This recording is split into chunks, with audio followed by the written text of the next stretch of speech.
حدیث میں آتا ہے کہ دعا جو ہے وہ تقدیر کو بدل دیتی ہے اور نیکی عمر کو بڑھاتی ہے.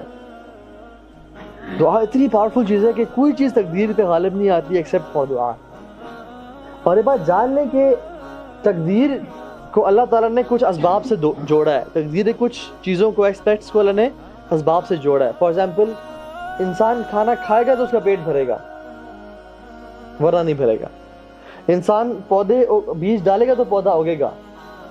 انسان کو اولاد چاہیے شادی کرے گا بیوی کے پاس جائے گا تو اولاد ملے گی. تو اسی طرح سے کچھ چیزیں ہیں جو کہ انسان دعا کرے گا تو اس کو ملے گی. میں نے سوچا کہ وہ کون سی چیز ہے جو کہ گیم چینجر ہے کسی بھی انسان کی لائف میں نا, انبیاء کی لائف میں, قرآن میں. تو جیسے موویز ہوتی ہیں نا یا سٹوری ٹیلنگ ہوتی ہے, اس میں ایک سین سے دوسرے سین میں ٹرانزیکشن کے لیے ایک کوئی ایونٹ ہوتا ہے بڑا امپورٹنٹ سا, جس کے بعد وہ سین چینج ہو جاتا ہے. اور قرآن کی جو سٹوریز ہیں وہ سٹوری صرف نہیں ہے بلکہ وہ اصل واقعات اور حقیقت ہے. تو ہم اگر قرآن کے واقعات کو بھی دیکھیں تو اس میں ایک سٹیج سے جو ڈراسٹک شفٹ آتا ہے دوسرے سٹیج میں پورے نبی کی لائف میں یا قوم کی لائف میں, وہ ایک چیز کے ذریعے آتا ہے اور وہ چیز ہے دعا. وہ چیز ہے دعا. ہم موسیٰ علیہ السلام کی سٹوری ذکر کر لیں گے, بیچ میں بھی آئے گی کہ ہاؤ امپورٹنٹ واز ون دعا فار موسیٰ علیہ السلام, اور ان کی لائف کس طرح سے چینج ہو گئی ایک ڈراسٹک طریقے سے صرف ایک دعا سے. بیفور وی بگن, تو آج کا جو ٹاپک ہے نا which is one habit which is very close to successful people is دعا, making دعا to اللہ سبحانہ وتعالی. اور دعا وہی شخص مانگ سکتا ہے, یاد رکھیں, جس کا ویژن کلیئر ہے, جس کا مقصد کلیئر ہے, مجھے چاہیے کیا لائف میں. ایک بندے کو کچھ نہیں پتا نا کہ مجھے 4 سال بعد, 5 سال بعد, 10 سال بعد کیا چاہیے, وہ کبھی اس کے لیے دعا نہیں مانگے گا. سو دعا ویژن مینجمنٹ کے لیے بڑی امپورٹنٹ ہے. جتنا انسان کا مائنڈ کلیئر ہوتا ہے وہی دعا مانگے گا, اور اس کا وائس ورسا. جو شخص دعا مانگنا شروع کرتا ہے اس کا مائنڈ بھی کلیئر ہوتا جاتا ہے اپنے ویژن کے بارے میں کہ مجھے اصل میں چاہیے کیا. اچھا, اس کے بارے میں اللہ سبحانہ وتعالیٰ کیا کہتے ہیں قرآن میں؟ اللہ تعالیٰ کہتے ہیں کہ وَقَالَ رَبُّكُمْ اُدْعُونِي أَسْتَجِبْ لَكُمْ. اللہ تعالیٰ نے آرڈر کیا اور فرض کیا کہ تم مجھ سے دعا مانگو, میں تمہاری دعا قبول کروں گا.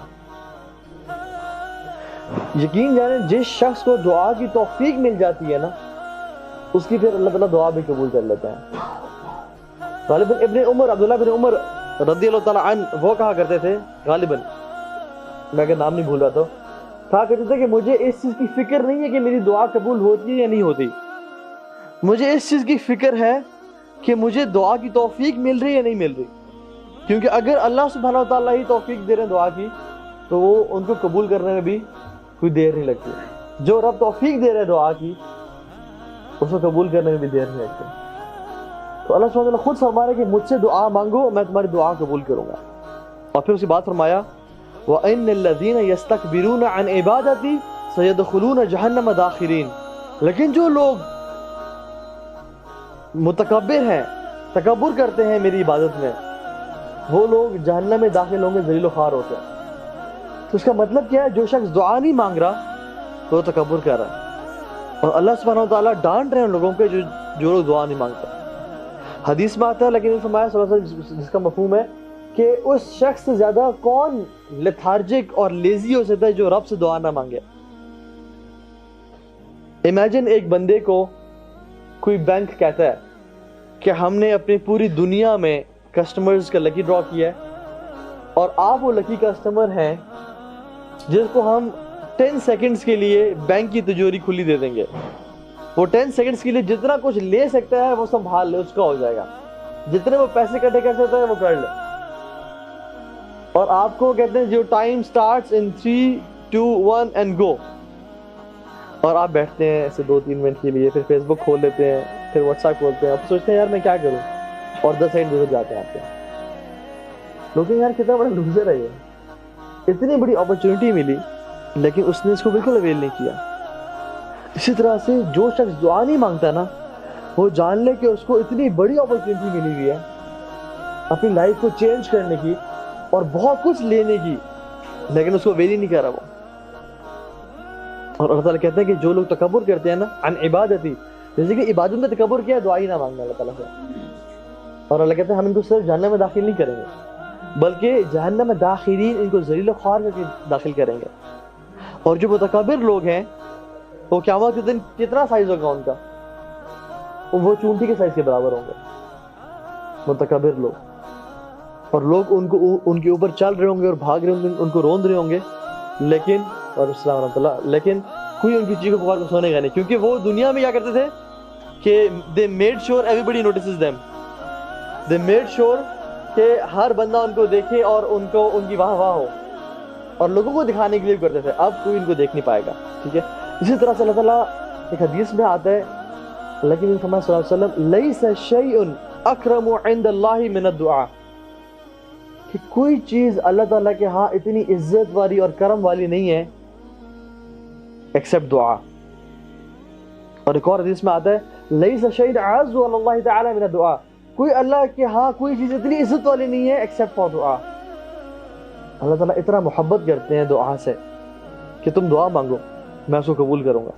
اسی طرح سے ایک اور حدیث میں آتا ہے کہ انہ من لم یسأل اللہ یغضب علیہ، کہ جو شخص اللہ سے سوال نہیں کرتا نا، اللہ تعالیٰ اس پہ ناراض ہوتے ہیں اور غصہ ہوتا ہے. میں اگر کسی بھائی سے مانگنا کہ یار مجھے حالات آج کے خراب ہیں، مجھے کائنڈلی 5000 چاہیے آپ سے، تو وہ کہے گا چلو یار صاحب مانگ رہے ہیں، چلو میں دے دیتا ہوں، میرا لحاظ رکھ لے گا، دے دے گا. 2-3 بار میں کہوں کہ یار حالات ابھی تک ٹھیک نہیں ہوئے تو مجھے کائنڈلی 5000 اور چاہیے، تو کہے گا کہ اصل میں آج سے میرے بھی حالات بہت سے خراب ہیں، اور نکلنا شروع ہو جائے گا. آہستہ آہستہ مجھ سے وہ بات کرنا یا مجھے دیکھنا چھوڑ دے گا. لوگوں کے ساتھ ہمارا کیا ہوتا ہے کہ ہم جب لوگوں سے مانگتے ہیں تو وہ ہم سے دور ہوتے ہیں، لیکن اللہ سبحانہ وتعالیٰ وہ بادشاہ ہے کہ جب لوگ اس سے نہیں مانگتے تو وہ لوگوں سے ناراض ہوتا ہے، اور وہ کہتا ہے کہ لوگ مجھ سے مانگو، کیونکہ ایک جو سلیو ہے اس کی نیڈز کون پوری کرے گا؟ اس کا ماسٹر ہی پوری کرے گا. اور اللہ سبحانہ وتعالیٰ جانتے ہیں کہ میرے بندے کا ماسٹر اور میرے علاوہ کوئی نہیں ہے، اور یہ بندہ بھی جانتا ہے. دیکھیے پتہ ہے کیا، ابلیس نے بھی دعا مانگی اور آدم علیہ السلام نے دعا مانگی. آدم علیہ السلام سے جب غلطی ہوئی انہوں نے فوراً سے ریئلائز کیا اور دعا مانگی، ربنا ظلمنا انفسنا وان لم تغفر لنا وترحمنا لنکونن من الخاسرین. امیجیٹلی دعا مانگی کہ اللہ مجھ سے غلطی ہو گئی. ابلیس سے غلطی ہوئی، سجدہ نہیں کیا تو اس نے کیا دعا مانگی فوراً سے؟ نہیں.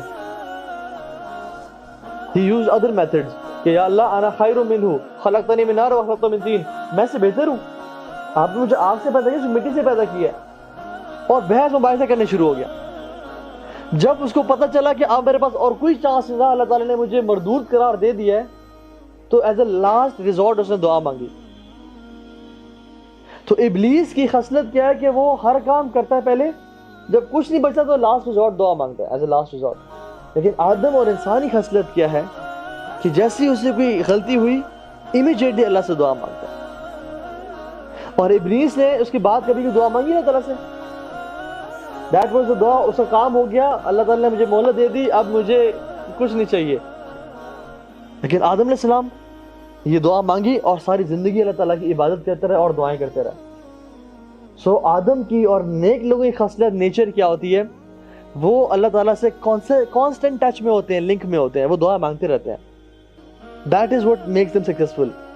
لیکن جو لوگ ابلیس کی نیچر کے ہوتے ہیں یا شیطانی نیچر ہوتی ہے، وہ دعاؤں گی یا اللہ پرچے آ گئے ہیں، اللہ پیپرز آ گئے ہیں، یا اللہ بس یہی تو پاس کرا دے، اللہ پھر دیکھنا تیرا کیسا بہترین بندہ بنتا ہے، جیسے پاس ہو گئے بس خلی ولی، اب مجھے کچھ نہیں چاہیے، اب نکلو، میرا کام ہو گیا، جیسے ابلیس نے کیا تھا.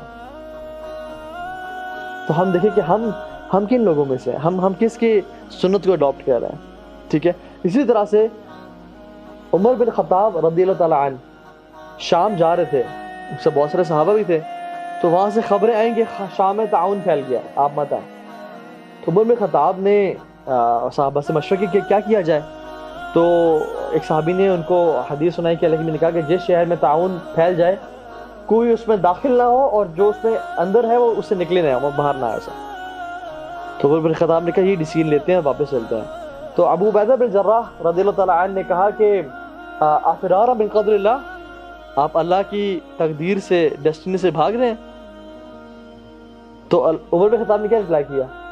نفروا من قدر اللہ تعالی الی قدر اللہ تعالی، کہ ہم اللہ کی تقدیر سے بھاگ کے اللہ کی تقدیر کی طرف جا رہے ہیں۔ اس کا مطلب کیا تھا کہ جیسے اللہ تعالیٰ نے تقدیر میں لکھا ہوا تھا کہ بیماری آئے گی، ہمارا جانا، اسی طرح سے اللہ نے تقدیر میں لکھا ہوا تھا کہ ہم وہاں نہیں جائیں گے بلکہ وہاں سے واپس مڑ جائیں گے، واپس چلے جائیں گے۔ یہ تقدیر میں ہی لکھا ہوا تھا کہ ہم وہاں نہیں پہنچیں گے اور ہم وہاں سے چلے جائیں گے۔